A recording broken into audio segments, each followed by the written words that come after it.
अखण्डमण्डलाकारं व्याप्तयेन चराचरं तत्पदं दर्शितं येन तस्मै श्रीगुरवे नमः। नित्यं शुद्धं निराभासं निराकारं निरञ्जनं नादबिन्दुकलातीतं तस्मै श्रीगुरवे नमः। अग्रदेव श्री गणेश भगवान एवं उपस्थित सभी आत्मीय स्वजन, आप सभी का चरण में प्रणिपात होते हैं, वंदन करते हैं।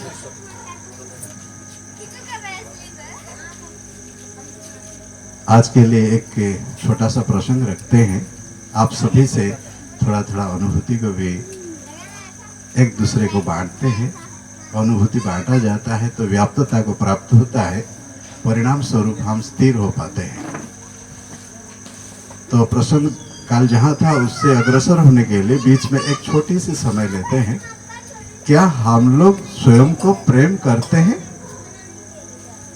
थोड़ा सा चिंतन करिए, थोड़ा सा समझ लीजिएगा, फिर व्यवस्थित होकर ही उत्तर दीजिएगा कि हाँ, हम स्वयं को प्रेम करते हैं। तो अभी 2 मिनट के लिए चुप रहते हैं। आप में से कोई बताए कि हाँ, मैं प्रेम करता हूँ स्वयं को, अगर बता सकते हैं।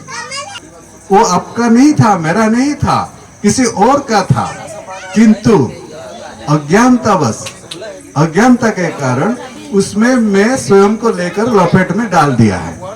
तो जितना समय तक उसको मैं लपेट में डाला, इतना समय मैं स्वयं को भूल गया है, अतः स्वयं को प्रेम करना नहीं हुआ है। हम स्वयं में रहते नित्य, स्वप्न अवस्था में भी, जागृत अवस्था में भी और सुसुप्ति अवस्था में भी। ये शरीर 3 प्रकार का गति करती है। जागृत अवस्था जो हम लोग अभी बैठे हुए हैं, फिर शयन के लिए जब हम लोग सज्जा पर जाएंगे तो उसमें स्वप्न होगा पहले।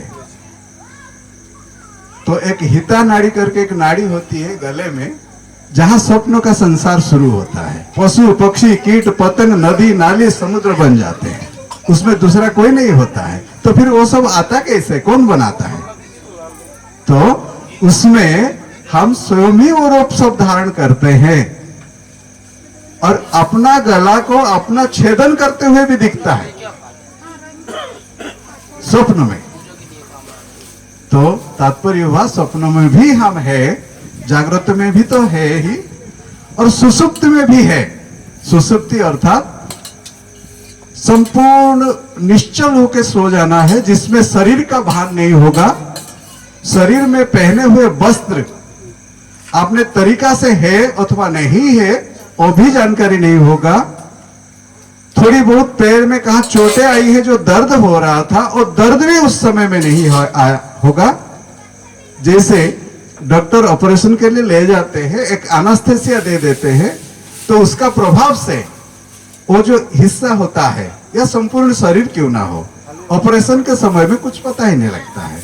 इस प्रकार से जब ये शरीर सुसुप्ति अवस्था में प्रवेश करता है तो उस समय में कुछ भी पता नहीं लगता है। लेकिन कोई एक तत्व है जो इसको जानता है, जो स्वयं है वो है। इसलिए जैसे ही सुसुप्ति अवस्था फिर जागृत अवस्था में प्रवेश करता है तो हम कहते हैं दूसरों को, क्या सोया भाई, हमारा पैर का दर्द जो कुछ मालूम ही नहीं पड़ा, इतना आनंद से सोया है आज, मुझे कुछ ध्यान ही नहीं रहा। तो ये सब देख कौन रहा था, जान कौन रहा था कि आप इतना मग्न होकर सो गए, इतना आनंद से सो गए कि शरीर का भान भी आपको नहीं लगा, हमको नहीं लगा। हम सोए कैसे थे? उस सोने की क्रिया के साथ कौन था? तो ये सब समझ है। तो ये सब तत्व हमको जो मिलता है कहाँ से मिलता है, वो आगे चलेंगे तो हम लोग प्रवेश कर जाएंगे आचार्य देवो भव में। तो अभी के लिए हम स्वयं को प्रेम करते हैं। थोड़ा सा कृपया आप लोग का हाथ उठा दीजिए ना, थोड़ी सी मुझे तो दिखाई। ओ बहुत सुंदर, देखो ब्यूटीफुल हो लड़का, बहुत अच्छा है, बहुत अच्छा, बहुत अच्छा है। वो तो उसको देख रहे बाजू वाला को लड़का और बोलता है उठाओ कि ना उठाओ, उठा दो चलेगा। और कोई उठा दो, उठाई। तो अभी तात्पर्य ये हुआ कि वास्तव में जन्मगत अधिकार है कि हम स्वयं को प्रेम करें, और ये प्रेम से ही संसार का निर्माण हुआ है। अगर प्रेम नहीं होता तो पति पत्नी संसार सृष्टि नहीं करते, और पति पत्नी रहते हैं, संसार सृष्टि होता है तो पिता माता बनते हैं, पहले पिता माता नहीं रहते हैं। जब संतान आता है संसार में, भूमिष्ठ होता है, तब वो पिता माता बनते हैं। तो पिता माता का परम कर्तव्य है, क्या कर्तव्य है, उनके द्वारा सृष्टि किया गया संतान संस्कार से, तत्व से, सभी प्रकार से पोषण को प्राप्त करे, पुष्ट हो। पुष्ट आचार्य देवो भव बोल रहे हैं, तो मतलब आचार्य होता है गुरु, और गुरु का हमारे सनातन धर्म में बहुत बड़ा स्थान है, जिसके मतलब भगवान से भी ऊंचा गुरु को मतलब रखा गया है, जिसका शिक्षा बच्चों को और सभी को मतलब मिलता है। ठीक है, तो गुरु ही जो है हमको भगवान तक पहुंचने का मार्ग दिखाता है, जिसको हम सभी को अनुभव करना चाहिए। और मैं ज़्यादा कुछ तो बोल नहीं पाऊँगा, धन्यवाद बोलने के लिए। बहुत सुंदर, बहुत सुंदर, आपका चरण में प्रणाम करते हैं। गुरु गोविंद दो खड़े काके लगू पाए, हरि बोले गुरु आपका गोविंद दियो बताए। ये भी एक शब्द आता है, कबीर जी जो संत है वो ये विराट तो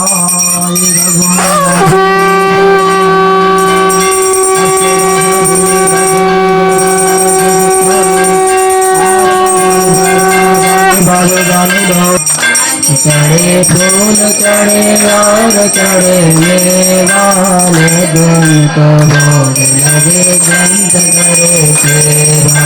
जय गणेश जय गणेश देवा, माता जगी पार्वती पिता महादेवा।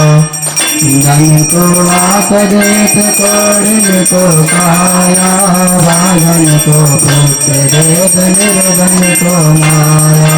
जय गणेश जय गणेश जय गणेश देवा, माता जगी पार्वती पिता महादेवा। नाय गबल की सेवा, जगी पार्वती पिता महादेवा। जय गणेश जय गणेश देवा, माता जगी पार्वती पिता महादेवा।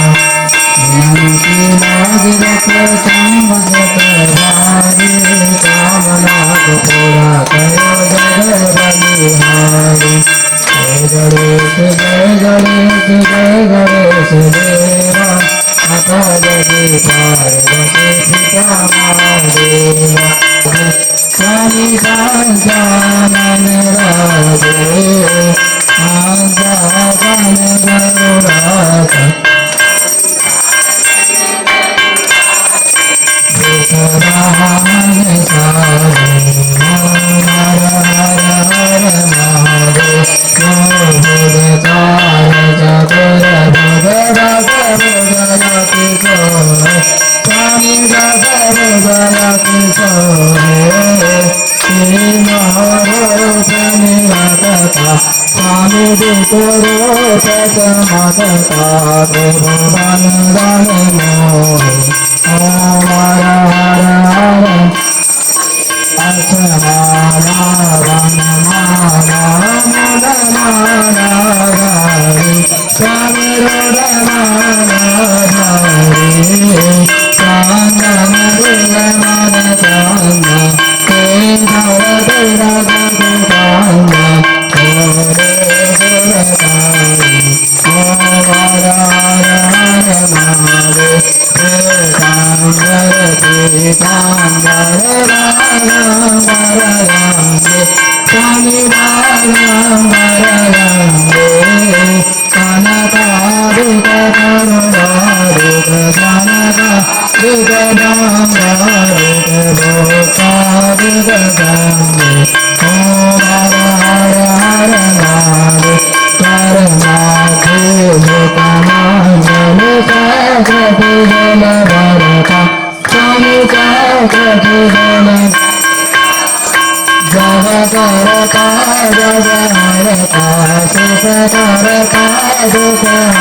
स्वामी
आचार्य जो शब्द है, मैं शब्दों के ऊपर बहुत ज़्यादा विश्लेषण करने की हमेशा कोशिश करता हूँ एज पर व्याकरण। आचार्य शब्द से पहले एक शब्द और आता है, प्राचार्य। आप सभी ने सुना होगा। प्राचार्य किसे कहते हैं? प्राचार्य कहते हैं शिक्षक को। शिक्षक को प्राचार्य कहते हैं। परंतु ये प्राचार्य का मतलब क्या है तो हम आसानी से समझ पाएंगे, इसलिए हम इस शब्द को बोले। प्राचार्य मतलब शिक्षक, हमें जो शिक्षा प्रदान करता है वो प्राचार्य है। कौन सी शिक्षा? किताबी शिक्षा। क्लियर है एकदम? जो किताबी शिक्षा प्रदान करता है वो प्राचार्य है। फिर आचार्य कौन है? थोड़ा सा अलग। आचार्य भी उसी कैटेगरी में है, शिक्षक ही है, परंतु वो किताबी शिक्षा प्रदान नहीं करते। आचार्य करते हैं धर्म की शिक्षा प्रदान, संस्कार की शिक्षा प्रदान, लोक समाज की शिक्षा प्रदान, जिससे मानव समाज बेहतरीन ढंग से अपने जीविका निर्वाह कर सके। इस धर्म के साथ वो आचार्य है। धर्म क्या है, इस बहुत सारी बातें आ जाती हैं। अगर आचार्य धर्म को सिखा रहे हैं, संस्कार को सिखा रहे हैं, लोक शिक्षा को सिखा रहे हैं, तो ये तमाम चीजें जो है ये सब क्या है? एक एक शब्द को विश्लेषण करने जाएंगे तो बहुत लंबा हो जाएगा काफी। इन सब चीजों को अब थोड़ा शॉर्टकट में समझिएगा कि आज हम जो कार्य यहाँ कर रहे हैं, हमारे सियानी साहब कई दिनों से छोटे छोटे प्रवचनों से कोशिश कर रहे हैं कुछ शिक्षा यहाँ प्रदान करने की। इसका उद्देश्य क्या है? उद्देश्य केवल एक ही है कि हम सुख शांति से इस जीवन तथा हमारे नेक्स्ट जनरेशन, प्रवर्ती जीवन जिसे कहते हैं हमारे, वो हमारे नेक्स्ट जनरेशन वो भी और आलोक उज्जवल हो, बहुत उनके जीवन, उनके भविष्य बहुत उज्ज्वलता के साथ, बहुत सुख शांति के साथ वो जीविका निर्वाह कर सके। ये सारे वो शिक्षा है। तो इन सब शिक्षा कौन देते हैं? आचार्य देते हैं। आचार्य को एक प्रकार से भगवान ही कहा गया। अभी कुछ देर पहले मैं सुन रहा था, यहां उधर तैयारी कर रहा था, सुन रहा था, एक वाक्य उन्होंने कहा, गुरु गोविंद दो खड़े काके लगो पाए, बलिहारी गुरु आपकी गोविंद दिए बताए। ये जो शब्द है, मतलब आचार्य एक गुरु है और इसलिए उसे देवतुल्य माना गया, क्योंकि स्वयं भगवान भी आकर सामने खड़ा हो जाए, भगवान और गुरु दोनों खड़े रहे, तो सबसे पहले गुरु के स्थान होता है, गुरु के चरण छुआ जाता है। कारण क्या है? क्योंकि उस गुरु के कारण से ही वो भगवान है, ये बातें हमको मालूम पड़ा। उस गुरु ने ही हमको वहां तक पहुंचाया, इसलिए आज स्वयं भगवान विद्यमान हमारे सामने है। तो गुरु के स्थान सबसे ऊपर है, तो वो आचार्य जो है वो भी गुरु है, इसी नाम से उनको देव कहा गया। आचार्य देवो भव।